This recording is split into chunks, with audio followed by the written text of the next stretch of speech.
대선 출마 선언이 아니고 결심이라고 희한한 방식으로 광을 팔고 있는. 그리고 기초단체장으로서는 헌정사상 최초로 대선 후보군의 반열에 오른. 그런데 오늘은 본격 대선 후보 인터뷰는 아니고 잠재 후보 간보기 인터뷰 시리즈의 하나로 저희가 이분을 모시겠습니다.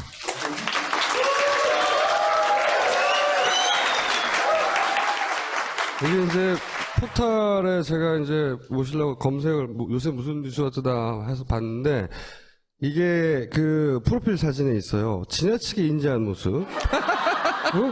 대단히 자기적이고.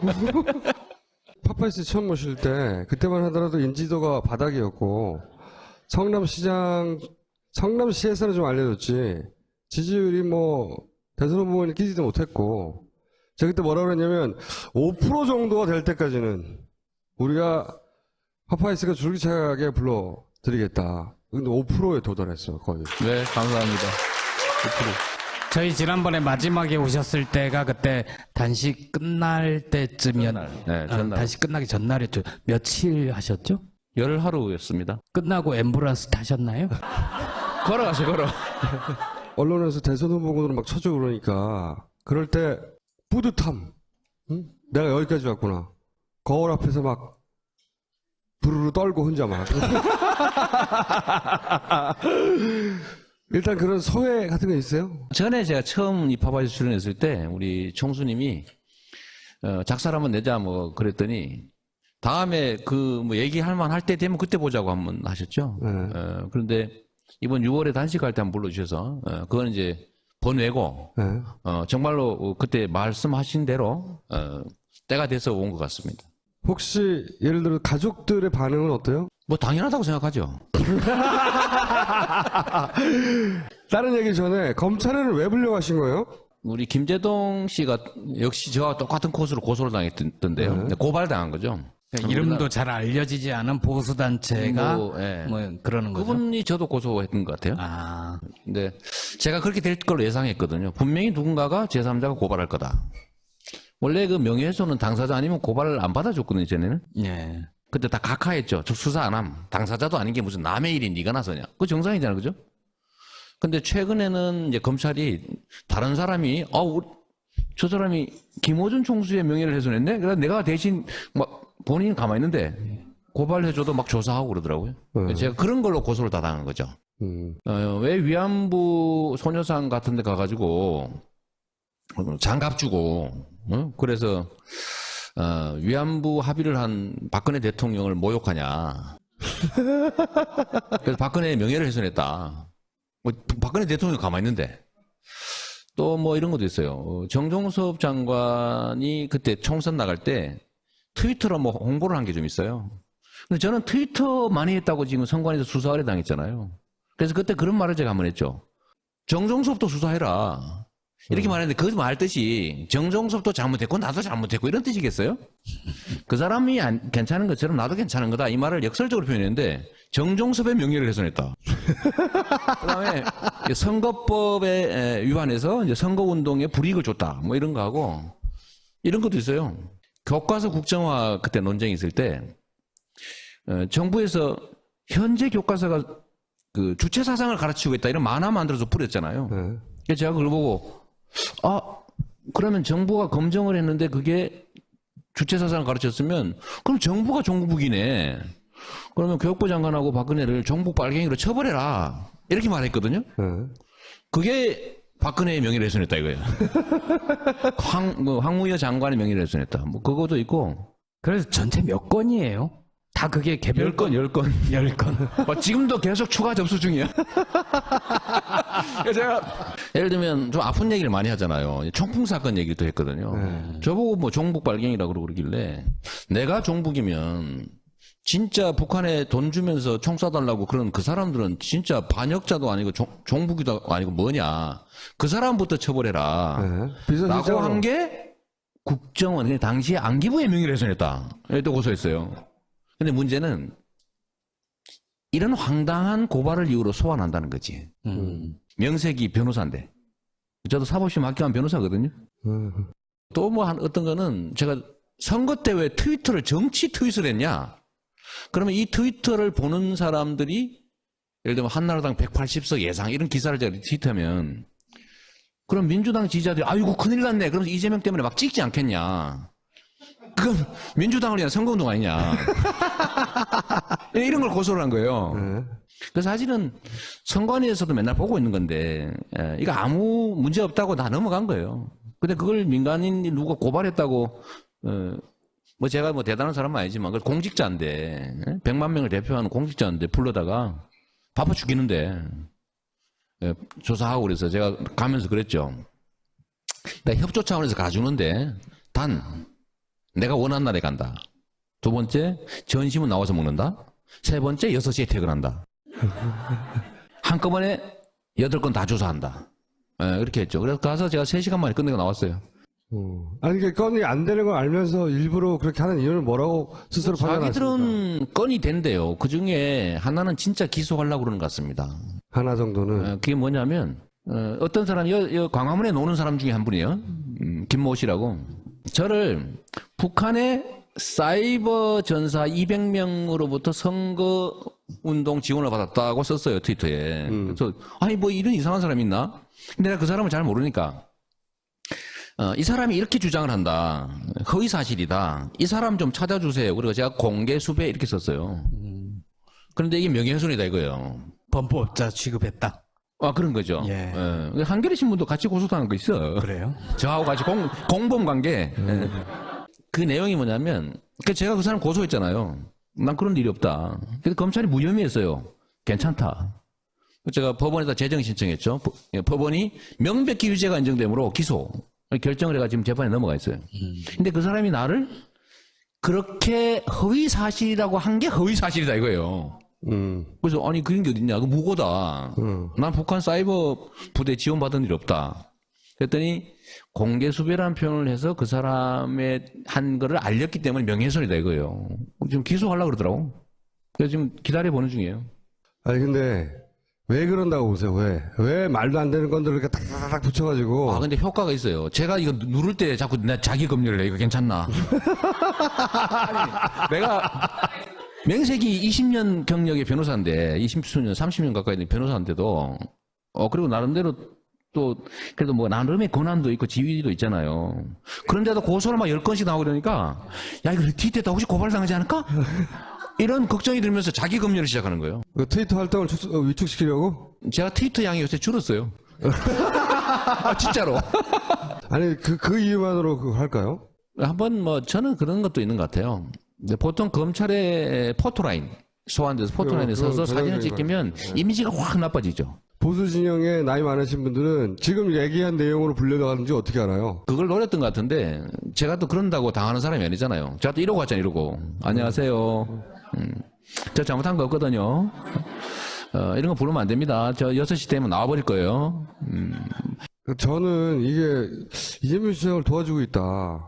별로 한 일도 없는데 자꾸 화면에 나오게 해가지고. 맞아요. 안 써주잖아요. 우리 추석 때, 그래도 제가 갤럽 조사상으로 6위, 5위, 6위 왔다고 뭐, 리얼미터는 5위 이러는데도 저를 절대 메이저 언론에서 안 써주죠. 여론조사에도 안 넣어줘요. 빼버리더라고. 저도 뭐 넣어주라 이럴 수도 없고. 제가 일부러 이걸 뽑았는데 이게 네. 무슨 얘기입니까? 네. 검찰 수사하면서 유일하게 보도된 거는 이거예요. 두려움과의 전쟁을 시작하겠다. 네. 무슨 뜻인지 모르겠어요. 이게 무슨 말이에요? 그러니까 국민들 내에 여러 가지 두려움이 있어요.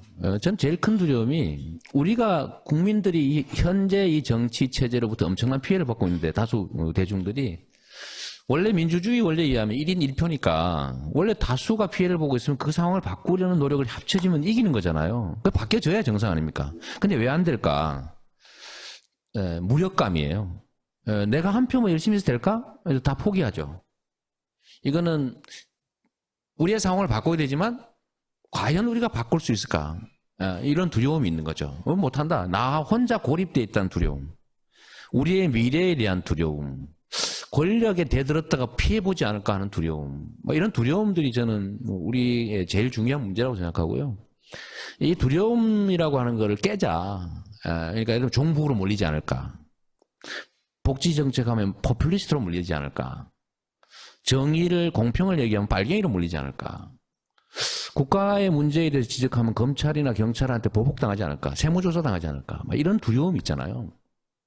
이 두려움을 저는 돌파해야 된다 우리가. 그래서 저는 언제나 뭐 돌파하고 왔는데 사실은 뭐 문제가 생기면 피하지 않고 내가 뭘 잘못했는데 이렇게 정면 돌파하고 남들이 보면 저 미쳤다 저 드디어 죽는구나 이렇게 생각했지만 저는 그것도 포연 속에 살아남아서 덩치가 한 번씩 더 커지죠 이렇게. 근데 이 검찰에 출석하는 문제도 제가 피해서 막 구차하게 변명하면서 가는 게 아니라 깨자. 제가 며칠 있다 사드 뭐 대책위 초청으로 김천하고 성주를 가기로 했거든요. 저도 고민을 많이 했는데 뭐 시장이 뭐 그것까지 가냐 이럴 가능성이 있잖아요. 근데 안 하니까 저라도 가자. 그 되게 외로워들 하더라고요. 저한테 쪽지가 엄청 와요. 제가 아시다시피 트위터, 페이스북을 미친 듯이 하고 있잖아요. 알긴 아는구나 스스로. 거의 뭐 미친 듯이 하죠. 그러니까 시정을 하는 데는 지장이 없을 정도로 하십니까? 다 해야죠. 그러니까 둘 다 하는 거죠. 둘 다 하는데 뭐 제가 굳이 그 얘기하면 성남에 뭘 못하고 있는지 지적해봐라 이렇게 얘기하죠. 뭘 못하고 있냐 다 하고 있어요. 쪽지도 많이 날라오고 하는데 그들이 겪는 그 고통, 외로움 너무 가슴 아파서 정치적 타격은 분명히 있을 거예요. 이제 종북 빨갱이로 몰겠죠, 그죠? 몰 테고 과격하다 그럴 거고 경박하다 그럴 거고 범주를 벗어나서 오버한다 그럴 거고 분명히 전 정치적 타격을 입을 거라고 보는데 제가 이걸 돌파해서 넘어서면 그게 다시 더 커져서 되돌아올 것 같아요. 그런 거죠. 모든 영역에서 뭐 존재하는 두려움. 사실은 우리가 상대와 싸운다고 생각하지만 사실은 상대와 싸우지 않아요. 그건 헛개비예요. 근데 진짜는 우리들과 싸우는 거죠. 우리 내부와. 이길 수 없을 거다. 다 포기하잖아요. 본인 지지율이 한 4% 5% 올라가기 시작하면 종교 영역으로 들어가는 것 같아요. 선지자 영역으로 막 들어가기 시작하고 종류는 좀 다른데 이재명 시장과 바로 직전 우리가 만났던 안희정 도지사하고 스타일이 완전히 반대 스타일인데 도달하는 영역은 비슷해요. 이 스타일로 여기까지 왔어요. 남들은 피할 때 들이받고 막 소리 지르고 막 페이스북 미친 듯이 하고 막 이걸로 5%는 왔어요. 나머지 45%까지 어떻게 가요 이걸로? 45% 갈 필요 없어요. 정확하게는 26% 가면 되는 거죠. 왜냐하면 45%는 다음에 하면 됩니다. 원래 전 정치라고 하는 게 지지자를 조직하고 지지자를 강화하는 게 정치라고 생각하거든요. 우리가 50% 저쪽 상대방 사실 50%도 아니죠. 뭐 한 30%는 관심 없으니까 35% 저쪽 36 우리 34 뭐 이럴 수도 있는 거고 35라면 18만 하면 되는 거죠. 왜냐하면 우리가 준결승을 한 다음에 그 팀 묶어가지고 결승전 가는 거잖아요. 그러니까 저는 우리 진영의 문제 중에 그런 게 하나 가끔씩 보이는데 예선전 하는 사람들이 본선 걱정하는 경향이 많아요. 그러니까 막 너무 지나치 중도 확장 걱정하고요. 그러니까 저는 아니다. 그 중도라고 하는 게 사실 헛개비라고 저는 보는 사람인데 이 중도라고 하는 건 중간 포지션을 애매모호하게 취한다고 해서 양다리 걸친다고 오는 게 아니거든요. 정치의 본질은 이 유권자에게 이익을 주느냐예요. 누가 저보고 이런 식으로 계속 나가다가 이거 보수 진영이나 중도 진영으로부터 배척받지 않겠냐라고 얘기하는데 제가 증거를 하나 딱 댈 수 있습니다. 제가 얼마나 과격해요. 얼마나 원론적입니까? 뭐 세상 사람들의 얘기를 하면 얼마나 좌편향적이에요. 그런데 제가 분당에서 압도적인 지지를 받고 있습니다. 강남벨트 분당에서. 권시가지보다 지지율이 더 높아요. 이해할 수 있어요? 실제로 그렇습니다. 그게 뭐 전 제 자랑하는 것 같아서 제 자랑 많이 하니까. 분당이 옛날에는 7대3으로 지는 지역이었는데 이번엔 10% 압도적으로 이겨버렸어요. 그게 영향이죠. 정치는 국민들이 기대하는 바가 있죠. 저 사람이 나와 이념을 같이 하냐 진짜 중요하지 않습니다. 특히 요즘처럼 저성장 사회에서 기회가 적을 때는 사람들의 소비 패턴이 되게 실사구시적이 된다고요. 정치 소비도 마찬가지로 실제로 나한테 득이 됐냐를 아주 세밀하게 따지기 시작하는데 이익이 되면 좌우 상관없어요. 거기서 이익이란 경제적 이익입니까? 아니면 예를 들면 깨끗한 환경일 수도 있고요. 그다음에 예를 들면 복지 혜택일 수도 있고 예. 부정부패 안 하는 민주적으로 존중하는 민주주의일 수도 있어요. 그들의 혜택이죠. 전에는 완전히 무시당하고 청소도 안 하고 막 다 해먹고 뭐 이런 거였는데 실제로 동네 깨끗해져. 행정 잘하지. 굽신굽신하지. 시장이 자주 보이지. 가면 막 엉덩이 내고 때리라고 그러지. 머리 없잖아요. 그리고 실제 교복 뭐 예를 들면 노인 일자리 학교 지원 이걸 다 하니까 혜택이 오잖아요. 근데 그러다 보니까 싫어할 이유가 없는 거예요. 우리가 정치에서 보면 보통 진보 보수를 나누면서 이렇게 레테르가 붙어 있죠. 프레임인데 보수는 부패하지만 유능하다.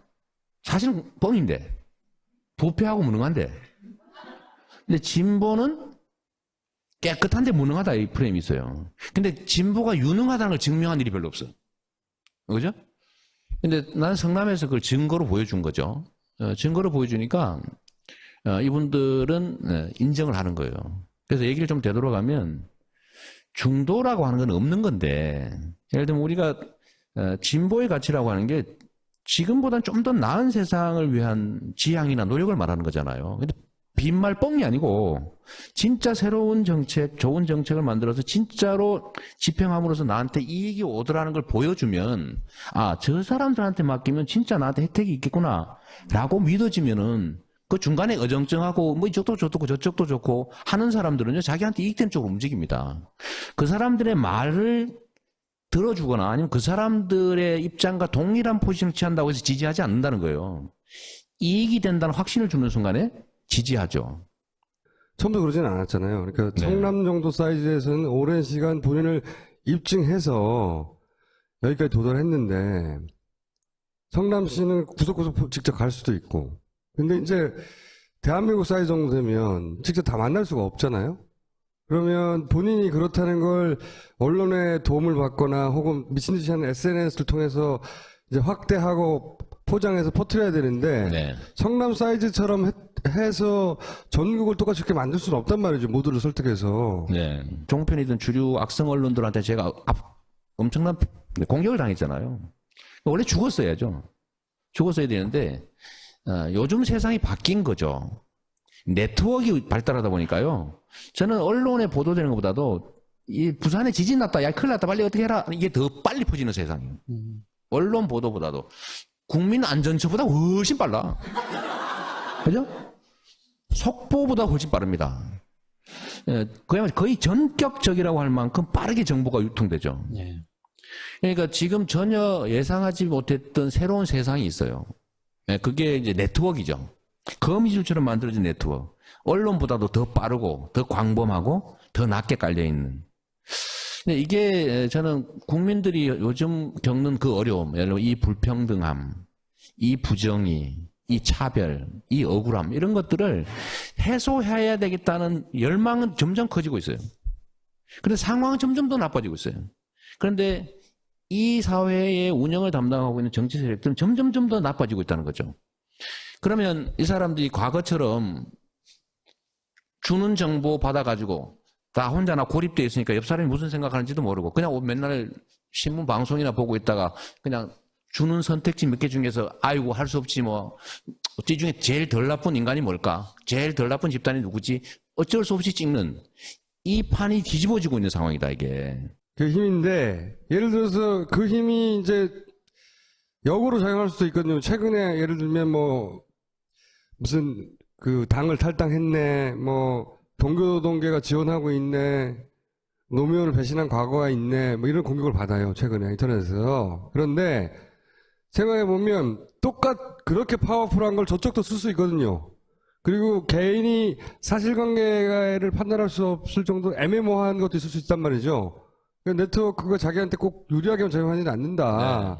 예를 들어서 지금 이런 공격을 네트워크에서 차근차근 제대로 다 해명하기 어렵거든요. 한동안은 또 가정사 문제 때문에 공격당하고 뭐 그러셨잖아요. 지금도 뭐 심하죠. 네, 일단 그러면 이런 거 예를 들어서 당을 탈당하고 뭐 노무현을 배신했고 뒤에서 동교동료 지원하고 있고 이거죠. 예를 들면 최근에 갑자기 제가 몇 차례 이제 공격을 당했는데 당대표 나가냐 마냐를 참 심하게 한번 당했고요. 김종인 대표하고 영화 봤다고 한번 작살나게 한번 당하고 그 다음에 이제 며칠 한 일주일 전 정도부터 갑자기 이제 그 얘기 제가 지금 언급했던 열린우리당이 탈당했다. 네. 그러니까 열린우리당을 파괴했다. 그렇죠. 정동영, 정청래, 이상호, 이재명 내지서 그 얘기하고 그다음에 이제 동교동계의 지원을 받는다. 뭐 그다음에 노무현을 배신하고 노무현을 공격했다. 이런 이제 명백한 허위 사실이죠. 이것들이 대대적으로 유포되기 시작했는데 이걸 제가 이제 저번 주말에 뿔따고 나잖아요. 네. 그래서 제가 열심히 또 반격하다가 싸움이 났어요. 네. 반격하는 것도 욕먹을 일이더구만요, 보니까. 그래서 제가 마지막 얘기는, 허위사실 유포라고 하는 거는, 대의민주주의 체제에서 민주주의 시스템 자체를 망가뜨리는 거다. 왜냐하면 주권자들의 판단을 흐리게 하는 거잖아요. 난 이게 부정부패보다 더 나쁘다고 생각하거든요. 시스템을 망가뜨리니까. 그래서 내가 허위사실 유포에 대해서는 그게 일배든 아니면 공작조든 어쩌면 우리 내부에 있는 것이라고 할지라도 이거는 제거해야 된다. 책임을 묻고 다시는 이런 짓 안 하게 해야 우리가 경쟁을 하고 난 다음에 이제 경쟁이 끝났을 때 화합할 수 있잖아요. 근데 한번 경쟁을 하는데 생각해 보세요. 너 바람 피웠지? 너 애 있지? 뭐 이런 식으로 막 음해당했다고 생각하고 나중에 화합이 안 됩니다. 화가 나게 되잖아요. 그래서 이 합리적 경쟁이 가능한 풍토를 만들기 위해서 제가 이건 좀 분명하게 밝혀야 되겠다라고 생각하고 있는데 이게 물론 이제 일방적으로 막 스피커 큰 쪽이 막 떠들면 처음에는 좀 통해요. 그런데 이게 정보가 잘 소통되는 바람이 잘 통하는 데서는 밥이 쉬지 않듯이 실체가 빨리 드러나는 거죠. 예를 들면 제가 당적 한 번도 바뀐 적 없는 증명서 하나 그거 내면 되는 거죠. 이거 말씀하는 거지. 이거. 네. 저는 이게 당에서 발행하는 게 탈당했으면 언제 탈당했다 들어왔다고 돼 있어요. 입당은 복당. 입당이 이제 제가 시민운동하다 2006년 선거에 나가기 위해서 2005년에 입당한 거예요. 8월 23일인가. 그걸 2016년 10월 7일에 발급한 며칠 전에 받은 거지. 네. 하도 거짓말해서 인터넷 기자들이 그때 당시에 열린우리당이 제3지대 당을 만든 다음에 통합하기로 의결했어요. 그 의결했어요. 네. 그리고 제3지대 당 만들 때 한명숙 총리부터 뭐 전부 다 참여했어요. 네. 대통합신당인가? 그렇지. 뭐. 여기 만들고 합당해버렸죠. 네. 이거를 탈당했다고 해석한 사람이 있는 거예요. 그러면 한명수도 다 탈당한 거지. 근데 탈당은 아니었고 발기인 대회 한 다음에 합당한 거예요, 그냥. 네. 그때 이거를 왜곡한 거죠. 의도적으로. 이걸 증명서를 냈는데도 계속 그 주장을 하는 거예요. 제가 분명히 하나 얘기하고 싶은 거는 제가 정동영 의장을 지지했다고 저한테 문제 삼는 사람도 있던데 그분이 지금이야 탈당했지만 그때 당시에는 이 당의 후보 중에 한 사람인데 제가 지지한 게 죄입니까? 대선 후보. 대선 후보인데. 제일 열심히 하는 사람은 정청래 전 의원이에요. 저도 열심히 했죠. 그러니까 미운 거야 그게. 근데 그거는 과거고 그런 식으로 과거를 따지면 뭐 새누리당에 있다 온 사람은 다 죽일 사람이지. 김부겸 의원이요? 그거 아니야 그거 아니야. 선거 진영에서의 공작의 기본은 이쪽 진영이 하는 이관계거든요. 이관계. 이건 가장 중요하죠. 기본이. 그럼요. 과거 거슬러 올라가서 거창하게 얘기하면 김대중, 김영삼의 분열부터 시작해서 사실은 끊임없이 이관계를 써요. 가장 최근에 지난 대선 문재인 안철수가 벌어지게 되는 과정. 그렇죠. 예. 이 이관계가 안 통할 것 같죠? 통해요. 사람은 감정의 동물이라 이게 공작이야. 이건 알바야. 하면서도 화납니다. 하면서도 화가 나고 그리고 거기에 휩쓸린 진짜 또 지지자도 있거든요. 그럼요. 그러면서 갈라지기 시작하면 제일 처음에는 온라인상에서 분명히 이관계로 시작된 건데 그러면 그 지지자들이 좀 붙기 시작해요. 전선이 벌어져. 그런 다음에 예를 들어서 그 후보자의 주변 인물들이 거기에 자꾸 빨려 들어가요. 마지막에는 왜냐하면 자기 주변 사람들이 그렇게 되면 당사자는 자기를 지지하고 지탱하는 주변 사람들을 대변해줘야 되기도 하고 그리고 자기가 어느 순간 감정이 상해요. 네. 아무리 아니라고 생각하려고 해도 이성적으로 이게 다 네트워크로 일어나는 거란 말이죠. 맞습니다. 그러니까 말씀하시는 게 네트워크의 힘만 있는 게 아니라 이제는 훨씬 더 쉽고 조직적이고 보이지 않고 대규모로 다구리를 붙어가지고 지금 이재명을 여기까지 밀어올린 네트워크를 이용해서 이재명을 이 분쇄시킬 수 있는 죽일 거죠. 수 있는 거죠. 네. 그런데 이럴 때 중요한 게요. 저는 사필 규정이라는 거거든요. 세상을 믿어야 된다. 그다음에 이 진실을 믿는 거죠. 거기에 의지해야 되는데 제가 그래서 이번 이 사태에 대해서도요. 저는 우리의 선량한 지지자들이 아닐 거라고 믿어요. 그래서 제가 다 골라낼 거예요, 내가. 어떻게 골라내냐? 잘 걸렸어, 아주. 제가 원래 일배 많이 잡았잖아요. 일배를 많이 잡아서 일배들이 저를 요새 욕을 잘 안 합니다. 그게 너무 안에서 문제야. 원래 막 공격을 해줘야 우리 존재가 인정이 되는데 너무 많이 잡았나 봐. 요것도 저는 아까 말씀하셨던 이관계. 명의 분열을 노린 이관계라고 보기 때문에 제가 그중에 심한 사람들 다 골라가지고 지금 다 체크하고 있거든요. 소송. 우리 전담팀 있잖아요. 전담팀. 전담 변호사팀 있단 말이에요. 그래가지고 민사소송, 형사고발, 고소 다 할 거예요.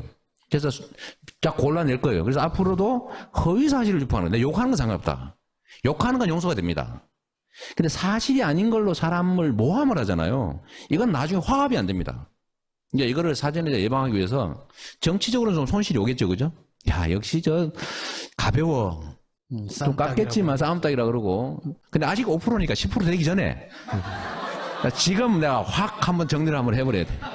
예, 아니, 그러려고 합니다. 그게 구별이 갑니까? 네? 그런 분들의 특징 중에 하나는 나는 야권 지지자다. 나는 혹은 문재인 지지자인데 공격한다거나 나는 누구 지지자인데 이 사람 공격 이렇게 하거든요. 꼭. 이재명이가 뭐 전과가 있다. 뭐 전과 있는 건 사실이 그런 얘기해도 상관없다. 예? 상관없는데 없는 사실. 없는 사실을 얘기하는 거는 비록 진짜 난 아니라고 믿지만 네. 진짜 우리 내부 지지자라고 해도 거기는 제재해야 됩니다. 왜냐하면 우리를 망쳐요. 그러니까 제가 이 보면. 얘기를 들은 얘기는 대응을 듣고자 한다기보다는 대응 잘 하시겠죠. 이때까지 했듯이 때려잡고 하겠는데 물론 거기도 문제는 있어요. 점점점 이제 지지율 올라갈수록 더 많이 붙고 더 많은 에너지를 뺏기게 되겠죠. 실제 일을 하는 것보다 정신 에너지도 많이 소모하고 제 말은 본인을 지탱하는 그 네트워크의 힘이 꼭 본인한테 도움이 되도록 갈지만 않을 수 있는데 그거 외에 도대체 인지도나 할머니 할아버지 몰라요 아직. 또 조직력이나 다 떨어지잖아요. 어떻게 그걸 돌파하냐. 이거. 지금까지 정치는요. 조직, 세력으로 하는 거예요. 인지도로. 그런데 이런 방식으로 지금까지 해왔던 전통적 방식의 정치 행태로 그 여의도를 중심으로 네 편 내 편 하고 그 판 많은 사람이 1등 먹고 그 선택지를 국민들한테 줘서 억지로 선택하게 하는 방식으로 진짜 우리나라의 새로운 출발이 가능할까요? 저는 불가능하다고 봐요. 지금 기득권들은 훨씬 더 강고해졌고 우리의 이 전열은 흐트러져 있어요. 야권도 분열돼 있잖아요. 국민들은 준비돼 있는데 국민들을 대표한다는 정치권은 국민들의 의지를 전혀 반영하지 못하고 있다고요. 국민들은 되게 답답하죠. 거기에 돌파구를 만들어서 국민들이 원하는데 국민의 에너지를 진짜 확 한번 바꿔야 되겠다. 우리가 이길 수 있어. 이번에는 정말 우리가 힘내서 뭉치면은 판 바꿀 수 있어. 라고 해서 국민들이 중심이 돼서 뭔가 선택을 했을 때 그때 비로소 저는 우리가 원하는 권력 교체 또는 국가 권력 정상화 이게 가능하고 그런 에너지가 밑받침이 돼야 비로소 개혁 입법 한 개라도 통과시킬 수가 있다. 지금 그냥 어쩌다 대통령 바뀌었다고 쳐요. 지금 국회에서 기득권자들 재벌의 이익을 제한하는 입법 한 개라도 할 수 있습니까 지금? 못해요. 그러니까 저는 첫 번째는 국가 권력 정상화, 소위 정권 교체를 포함해서 정치 교체. 뭐 정상화 이런 표현 안 썼어요. 왜 그러냐면 제가 정권 교체 자꾸 얘기하면 저 정치 중립 의무 위반이라고 비난하기 때문에 그런 거예요. 하여튼 정권 교체 새로운 질서를 만들려면 국민적 에너지가 있어야 일단 가능하고 두 번째는 그게 받침돼야 진짜 권력이 바뀌어도 새로운 뭔가를 할 수 있다. 조금이라도. 하는데 그 당사자가 본인이 되기 위해서 수단이 뭐가 있냐 이거죠. 인터넷 말고. 좀 얘기 좀 들어봐요. 그러니까 저는 그래서 새로운 길로 가려고 하는 거죠. 여의도에 제가 아는 국회의원, 지역위원장, 우리 편 많이 만드는 일, 제가 거기에서 1등 할 수 있겠습니까? 전혀 불가능하죠. 그래서 저는 조직이 아니라 네트워크로 간다. 국민들의 네트워크로. 두 번째는 세력, 정치 세력이 아니라 메시지로 간다. 우리가 뭘 주장하고 뭘 할 수 있는지를 알려주고 공감을 얻는 과정을. 근데 이 메시지의 핵심이 뭐냐면요. 제가 이 싱크탱크하고 관계된 얘기인데 우리가 분명하게 한번 얘기를 하면요. 우리가 방법이 없어 못했어요? 좋은 정책안이 없어가지고 못했어요? 세고 셌어요. 제가 그렇게 얘기하잖아요. 정책은 박근혜 거 뺏기면 된다고. 다 뺏겨놨어요, 좋은 거는. 왜? 지킬 의사가 없었기 때문에. 그거 뺏기면 돼, 그냥. 문제는 그 정책을 과연 행할 수 있을까? 이거는 믿음이거든요?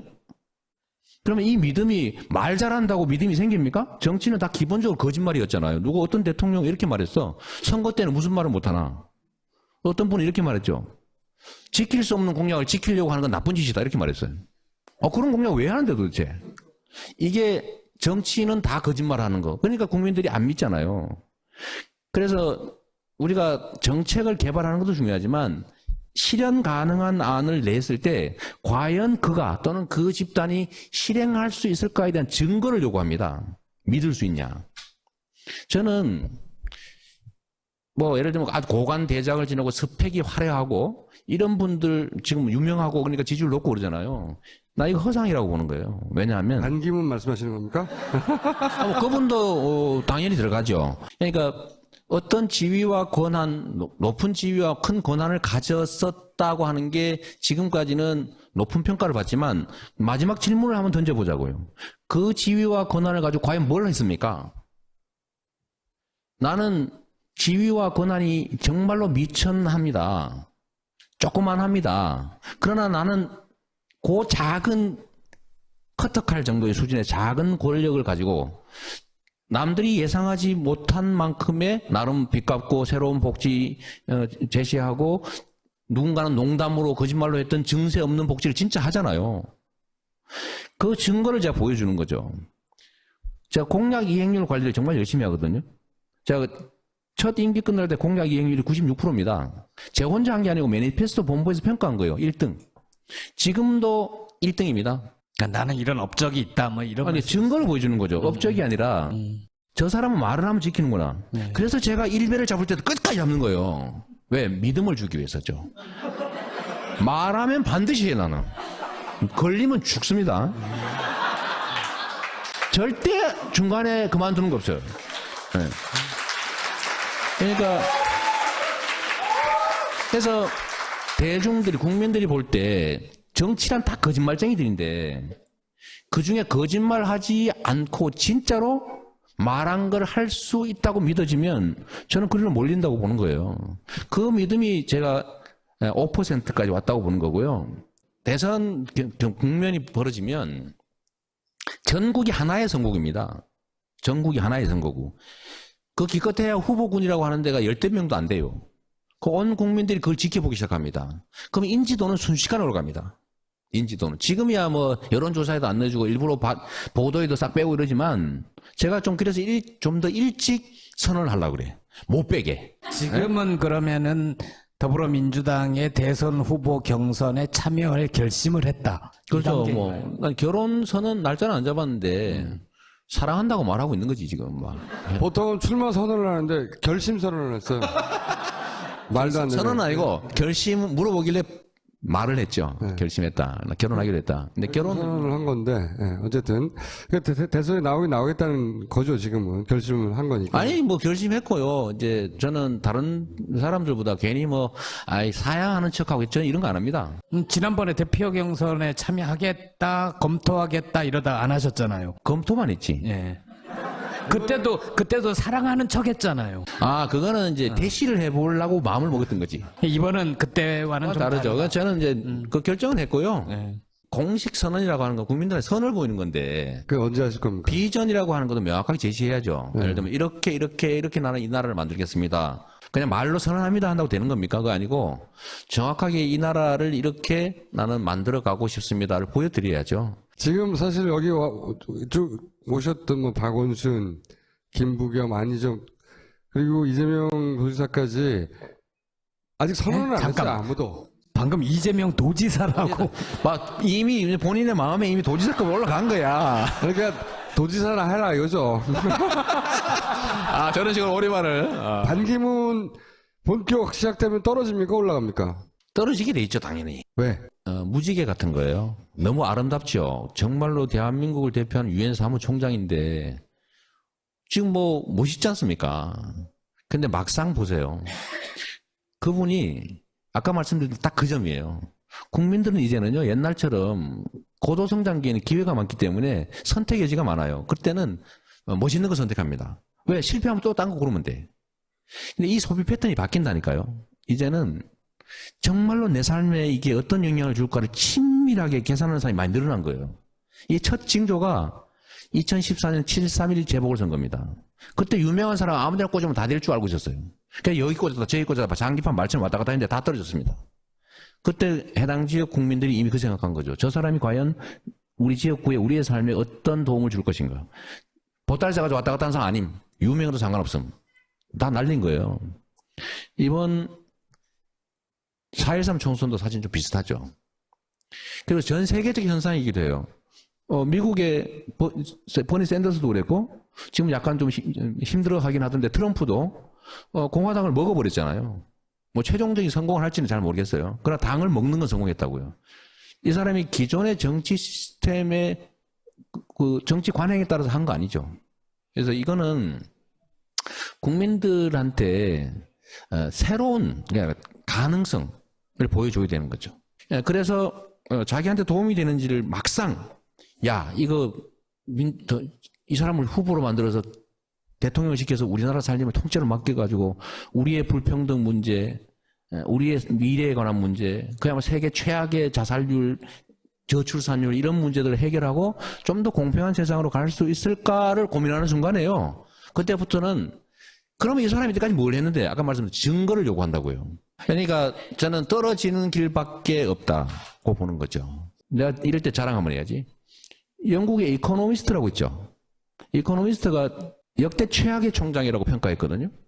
근데 그 영국의 이코노미스트라고 하는 세계적 경제 권위지가요, 성남시 이재명 시장 잘한다고 성남시 기사를 썼습니다. 대표적인 복지도시로 완전히 거듭났다. 빚 갚고 복지하면서.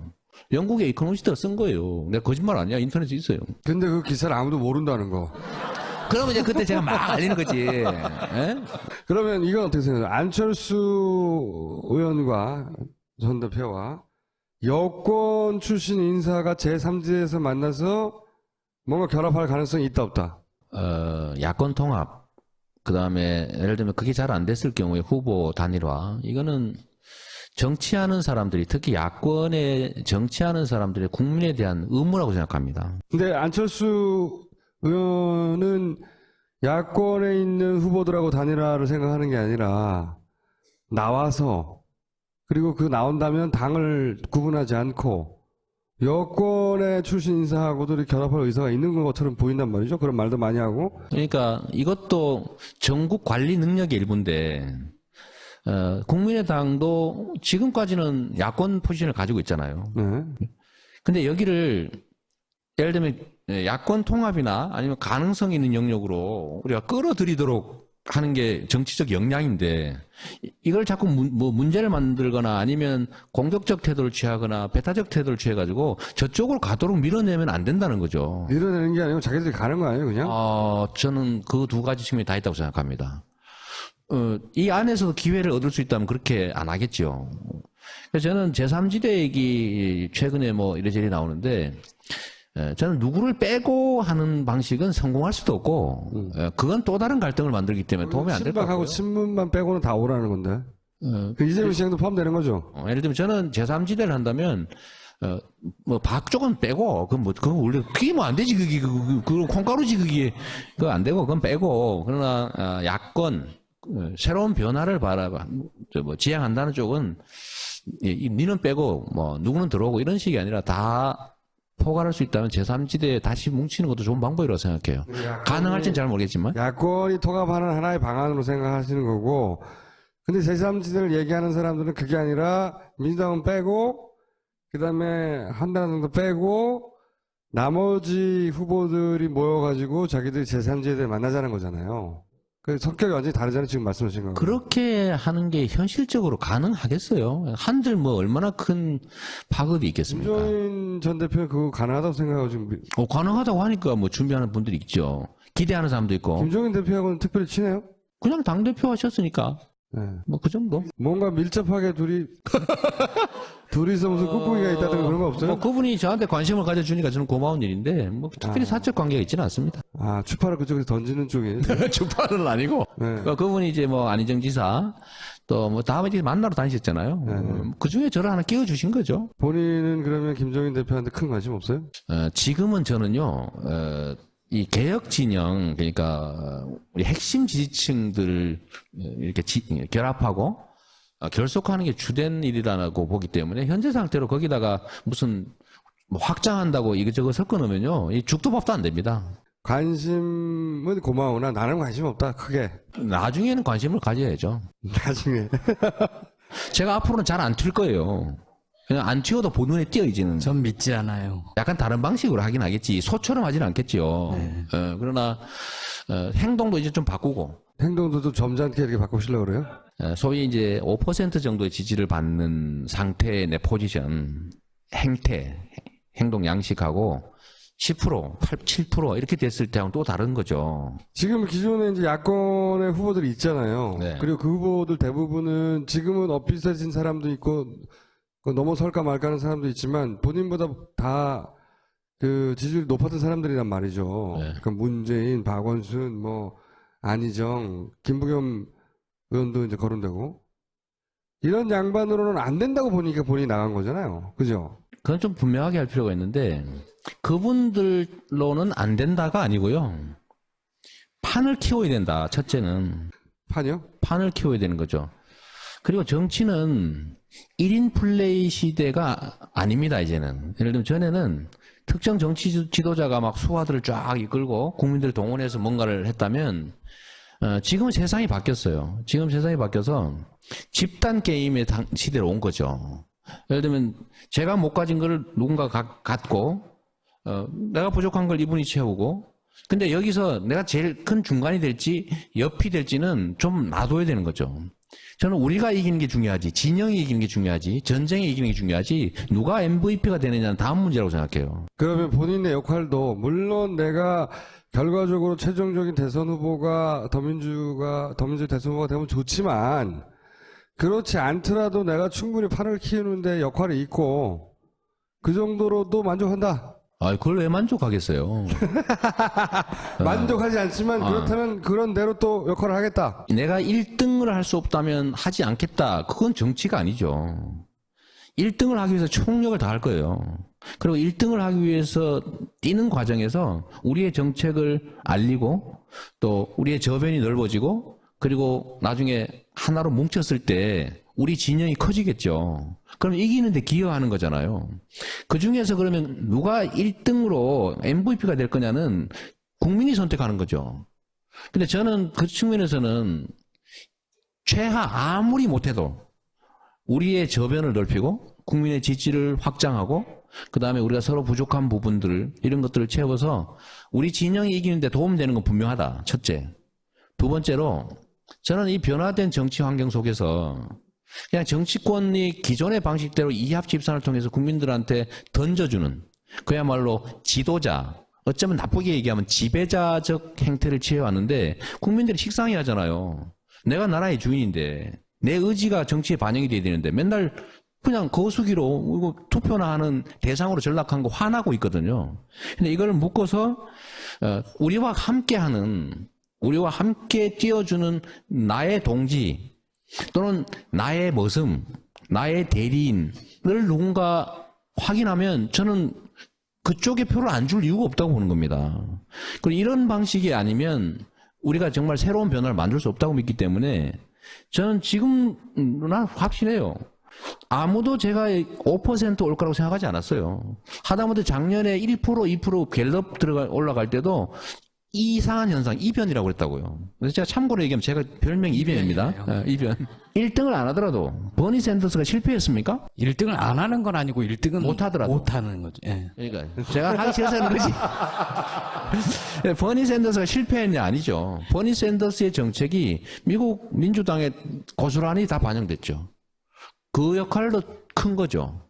정치는 최종 결론만이 중요한 게 아니라 그 과정 자체도 매우 의미 있는 거예요. 그럼 야권에서는 누가 제일 문재인 대표를 넘어야죠. 일단 넘을 전략이 있습니까? 정치는 국민이 하는 겁니다. 지금은 강물 위에 배들이 떠서 자기들끼리 편을 막 가르고 있어요. 니 배 맞니, 내 배 맞니, 니 편 맞니, 내 편 맞니. 그런데 어느 순간에 강물이 뒤집어질 수가 있습니다. 이거 아니야. 강물이 뒤집어지는 날 배들은 의미가 없어요. 그게 원래 역사가 그래 왔던 거예요. 한 번도 안 그랬던 때가 없습니다. 예측을 언제나 벗어났죠. 큰 변화는 그 체제를 담당하고 있는 사람들의 예측을 언제나 벗어나는 거예요. 저는 내년이 그럴 때라고 보는 거죠. 저는 시작한 지 1년도 안 된 사람이에요. 그리고 미관 말직에 거의 속하는 정치권에서 보면 저 변방의 그냥 하찮은 원님 정도에 불과하다고요. 그런데 5년을 한양 도성안에서 다니셨던 그 엄청난 대신들, 그 대신들 지지율의 3분의 1이면 또는 그걸 넘어서면 사실은 특별한 의미가 있지 않습니까? 그러니까 이미 노출된 소위 인지도나 아니면 비중에 비추어서 가진 결과물하고 아주 오랫동안 준비했던 거대한 조직의 책임자급이 가지고 있는 거하고 비교를 하면 누가 잠재력이 큽니까? 박원순 시장하고 비교하시는 거죠, 지금은? 다. 문 대표님도 마찬가지죠. 그런데 지금 현재 국민들이 바라는 리더십이 어떤 걸까요? 청산과 새 출발을 바랍니다. 분명해요, 그거는. 지금 이 체제 그대로 유지되는 게 아니라 이 답답한 상황을 좀 정리하고 70년 동안 쌓여왔던 이 적폐들이 좀 정리가 좀 되고 그냥 좀 우리 자식들도 기회도 좀 갖고 열심히 일하면 나한테도 기회가 있구나, 또 우리 애들한테도 기회가 있구나 믿어지는 사회를 만들고 싶다고요. 전혀 그렇지 못하잖아요. 청산과 새 출발을 바라는데 그 청산과 새 출발에는 엄청난 에너지가 필요하고 리더십의 종류가 돌파형 리더십이 필요합니다. 관리형이 아니라.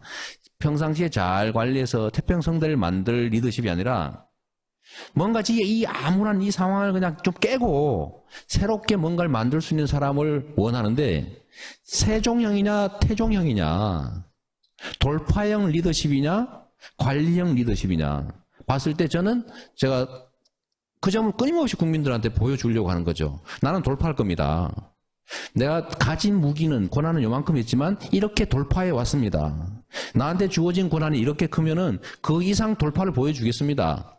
네 말을 어떻게 믿냐? 제가 성남시 살림 맡아서 빚 갚고 복지 확대하고 정말로 용기를 갖고 정부와 싸워서 관철하고 있습니다.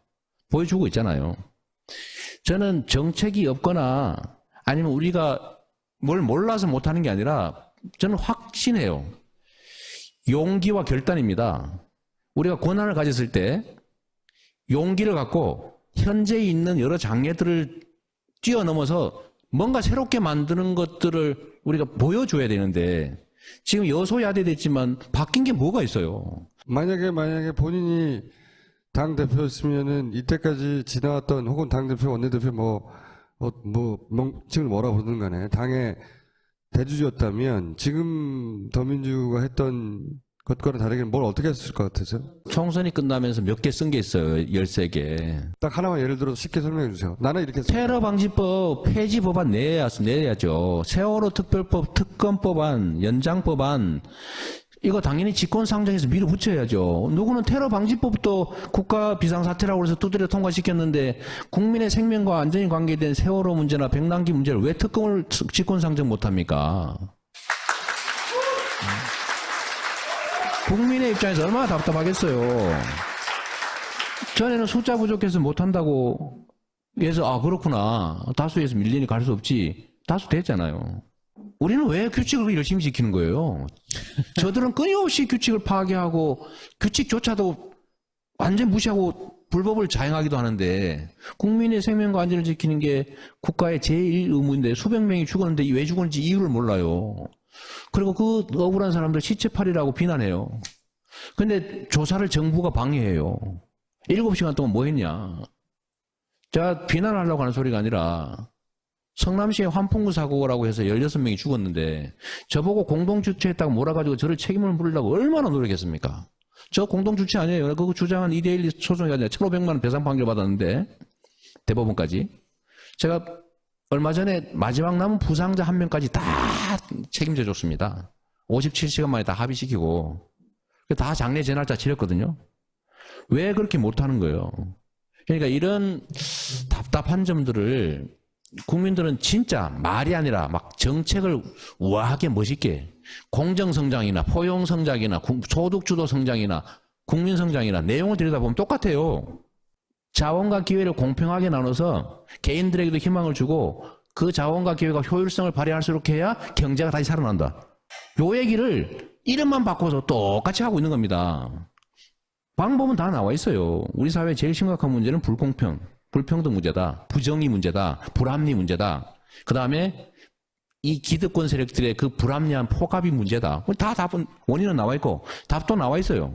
기득권을 엄청난 에너지를 들여서 제약해야 된다.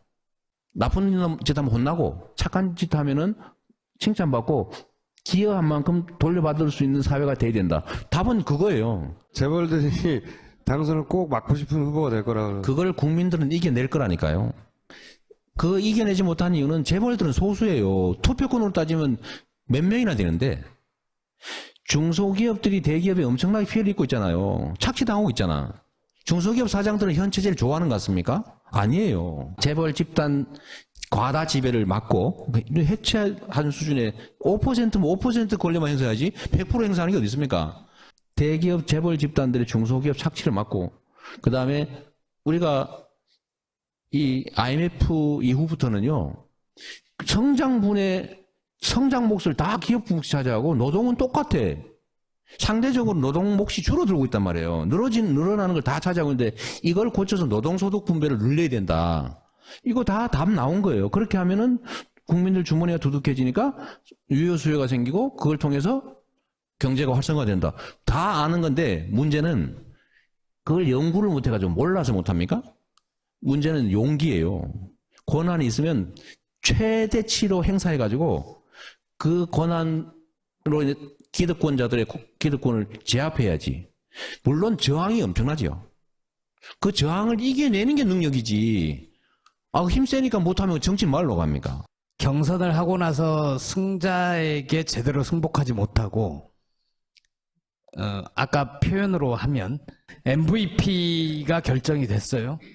그런데 다 마음속으로 흔쾌히 승복하지 못하고 잘 돕지 못해. 그래서 경선이 끝나고 나서 뿔뿔이 흩어지고 그러죠. 자기 당의 대통령 후보를 비난하거나 뭐 경선에 부정이 있었다고 문제 삼거나 이런 일이 늘상 있어 왔단 말이에요. 이런 참 악의적 공격도 있었는데 이재명이가 맨날 경선 룰 바꿔달라고 투정 부린다. 경선 룰은 아직 만들어지지도 않았는데. 그래서 제가 그 얘기도 한번 했는데 경선 룰은 이제 후보 간 협의와 이제 당의 결정에 의해서 정해질 텐데 저는 국민들이 최대한 많이 참여하는 방식의 경선이 돼야 되고 2012년 정도에 했던 정도 그 정도 방식들이라면 저는 결과가 어떻게 되든 간에 저는 후보 진영들이 특별히 불만 갖지 않을 것 같아요. 네. 그리고 지금은 그때처럼 글쎄 뭐 끝나고 난 다음에 너 안 도와줘 뭐 싫어 너 뭐 이러지는 않을 것 같은데요. 15% 되고 20%도 30% 40% 되는 거는 게임의 규모도 달라지고 양상도 달라지고 상대해야 되는 사람들의 성격도 다르잖아요. 지금은 열성적인 사람들 코아들을 설득하는 작업이었다면 그거는 아직 없는 것 같다. 혹은 아직은 나도 안 해봐서 잘 모른다. 이게 솔직한 거 아닙니까? 예, 저는 그 기존에 했던 정치 길을 가지 않으려고 하거든요. 그러니까 정치인끼리의 이합 집산.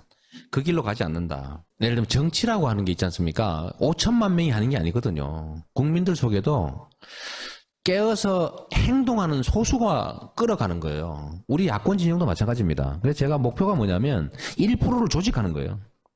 지지는 뭐 5%든 10%든 하겠지만 지지하는 사람은 그냥 전화 올려면 눌러주고 투표하면 할 사람이지만 내가 이걸 만들어야지 라고 손가락이라도 쓰고 주변에 야 이거 좀 봐라 라고 뭐 정보도 전달하고 할 사람 1%면 50만 명이거든요. 우리나라를 50만 명이 지배하고 있잖아요. 1%가 지배하고 있다면 사실상. 근데 우리가 남아있는 99%가 다 단결해야 된다는 불가능해요. 50만 명이 마음 먹고 진짜로 야 한번 바뀌어보자 라고 하면요 대변혁이 일어납니다. 지금 더불어민주당의 권리당원 10만 명 이게 대세를 만들었다면서요. 50만 명 입당하면 어떻게 돼요? 세상이 바뀌는 거예요. 대통령 박근혜 씨 탄핵 문제에 대해서 어떻게 생각하십니까? 갑자기 그 얘기 왜 하세요? 최순실 문제를 비롯해서 국정농단 사례들이 마구 튀어나오고 있잖아요. 고소고발 잘 되겠는데 이거? 트위터나 페이스북이나 뭐 카카오 스토리 이런 걸로 워낙 이제 교통을 많이 하니까 소통을 많이 하니까 왜 민주당은 탄핵 발의 안 하냐. 그리고 뭐 왜 이재명 시장은 가만히 있냐 심지어. 제가 국회의원인 줄 아는 사람도 꽤 많아요. 국회의원 겸하고인 줄 아는 사람도 많아. 근데 이게 얼마나 좀 무망하냐 말이에요. 이제 화나니까 탄핵했으면 좋겠지만 국회에서 의결될 가능성 제로. 거기다 영향을 소진할 수는 없어요. 그러면 이게 헌법재판소에 뭐 가결됐다고 통과되냐? 제로. 현실성이 없잖아요. 하고 싶다. 그건 동의해요. 네. 저도 했으면 좋겠어요. 특히 이 대북 문제 있잖아요. 어떻게 나라를 이렇게 위험하게 만듭니까? 지금 잘못하면 이게 무슨 뭐 공평이고 균형이고 정의고 하기 전에 그릇이 통째로 엎어지게 생겼어요. 잘못하면. 이런 위기를 느끼게 만드니까 사실은 지도자로서 자격은 이미 상실했다고 보이긴 하죠. 근데 지금 그렇다고 해서 이거를 문제 제기하고 뭐 대안을 내고 또 국민들의 힘을 에너지를 모아서 이걸 좀 제지하고 좀 막도록 해야지 실현 불가능한 탄핵 얘기만 하면 뭐 기분이라 좋을까? 나중에 대도 않는 거 했다고 성질내면 나겠지? 이런 브랜드로 나는 대선에 임할 것이다. 그런 거 하나 던져주시고 이제 정말로 선언을 하시면 그때는 공약도 들고 오고 막 해가지고 해야 될 거 아닙니까? 브랜드니까 짧게. 네, 짧게 해주세요. 짧게. 불평등 해소, 공평한 기회, 그게 가능한 새 출발을 해야 된다. 그리고 그게 가능하려면 이 기득권자들의 기득권을 좀 제압하고 청산을 한번 해야 된다. 이 현재의 이 잘못된 구조를 과감하게 청산하고 새 출발을 할 수 있는 그걸 만드는 게 제가 할 일이라고 생각해요. 청산이네, 청산. 아니 청산은 너무 과거지향적이라서 그 자체가 목적이 아니죠. 청산과 새 출발이죠. 보통은 청산하자고 하는 것을 그런 말을 부담스러워하죠. 저는 철저하게 책임을 묻고 청산해야 된다고 생각해요. 청산. 그래야 새 출발이 가능해요. 그러니까 이때까지는 정치라고 하는 게 그냥 이때까지 있던 거 그냥 적당히 인정해주고 그중에 좀 타협해서 조금 우리가 할 수 있는 거 하고 이런 방식이었잖아요. 이렇게 하면 우리 사회에 미래가 없다고 보기 때문에 저는 그 점은 분명해요. 지금까지 우리 해방 이후 한 번도 청산되지 않은 그런 부패, 친일, 이 독재, 이 기득권 구조가 한 번도 후퇴한 일이 없습니다. 계속 확장해왔죠. 거의 혁명적인 요구 아닙니까? 세상을 뒤엎는 혁명적인. 그래서 제가 그렇게 말하는 거죠. 혁명적 변화를 준비해야 되고 그 혁명적 에너지가 모이지 않으면 교체는 물론이고 교체된 후에도 새로운 출발은 사실 없다. 제가 보기에는 그 전에 청산 당할 것 같긴 한데. 그리고 제가 이 얘기도 한번 하는 거예요. 권력을 행사할 때는 목숨을 걸고 해라. 주어진 권력을 행사할 때 상대의 저항이나 또는 기득권의 저항 때문에 보통은 살이잖아요. 적정한 선에서 하는데 제가 그래서 한 번은 그 얘기를 했습니다. 권력을 가지면 기관총을 든 아엔데의 심정으로 권력을 행사해야 된다. 그러지 않으면 기득권의 저항을 뚫고 새로운 질서를 만들 수가 없어요. 이 엄청난 기득권들의 그 강고한 진영을 어떻게 돌파할 겁니까? 양보하나요? 양보 절대 안 하죠. 그거는 힘으로 제압해서 재분배해야 되는데 거기는 엄청난 에너지가 필요하죠. 거기에 목숨을 걸 각오가 필요합니다. 청산하느냐, 청산 당하느냐. 뭐 당할 수도 있죠. 네. 당하면 누군가 또 따라서 하겠지. 오늘 여기까지 하겠습니다. 감사합니다. 네, 감사합니다.